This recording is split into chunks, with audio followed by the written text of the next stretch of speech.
ലാലേട്ടനെ പോലെ നമ്മളെല്ലാവരും സ്നേഹിക്കുന്ന ഒരാൾ സി പി എമ്മിൻ്റെ ഇലക്ഷൻ പ്രചരണാർത്ഥം ചെയ്തൊരു പരിപാടിയാകുമ്പം അതിൽ അദ്ദേഹം പ്രതിഫലം പറ്റിയിട്ടുണ്ടോ, അത് മാത്രമല്ല ഈ 11,21,000 രൂപയ്ക്ക് നിന്നിട്ടുണ്ടോ എന്ന് തന്നെ ഉള്ള സംശയമുണ്ട്. സൂപ്പർ താരം മോഹൻലാൽ മുഖ്യമന്ത്രി പിണറായി വിജയനുമായി നടത്തിയ ഒരു അഭിമുഖം നമ്മളെല്ലാവരും കണ്ടതാണ്.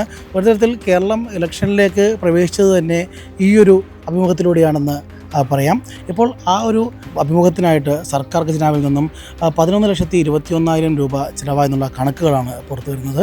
വിവരാവകാശ നിയമപ്രകാരം ഈ രേഖകൾക്കായി അപേക്ഷ നൽകിയത് തിരുവല്ലയിലെ യൂത്ത് കോൺഗ്രസ് പ്രവർത്തകനും LLB വിദ്യാർത്ഥിയുമായ റിജോ വള്ളംകുളമാണ്. ഇപ്പോൾ റിജോ നമ്മോടൊപ്പം ചേരുകയാണ്. റിജോ, എന്തുകൊണ്ടാണ് ഇങ്ങനെയൊരു RTI നൽകാനുള്ള കാരണം?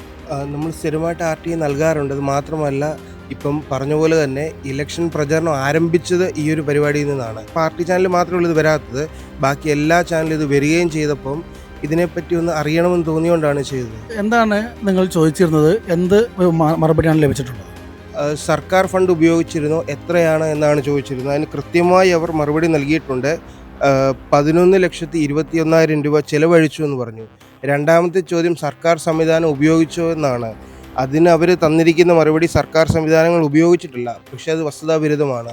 കാരണം ക്ലിഫ് ഹൗസ് ഉൾപ്പെടെ സർക്കാരിൻ്റെ ഫണ്ട് എടുത്ത് ഈ പരിപാടി നടത്തിയപ്പോൾ സർക്കാർ സംവിധാനം ഉപയോഗിച്ചില്ല എന്ന് പറയുന്നത് തെറ്റായൊരു കാര്യമാണ്. ഈ തുക എന്തിനു വേണ്ടിയാണ് ചിലവഴിച്ചത്, അതായത് എന്തൊക്കെ കാര്യങ്ങൾക്കാണ് ചിലവഴിച്ചത് എന്നുള്ള കാര്യം ഈ രേഖയിൽ പറയുന്നുണ്ടോ? ഇല്ലില്ല, ഒറ്റ മറുപടിയേ ഉള്ളൂ. അതുമായി ബന്ധപ്പെട്ട് വേറൊരു RTI ഓൾറെഡി ഇന്നലെ കൊടുത്തിട്ടുണ്ട്. ഇതിൻ്റെ വിശദാംശങ്ങൾ ചോദിച്ചുകൊണ്ട് കൊടുത്തിട്ടുണ്ട്. അപ്പീൽ കൊടുത്തില്ല, പുതിയൊരു RTI ആയിട്ട് തന്നെ കൊടുത്തിട്ടുണ്ട്.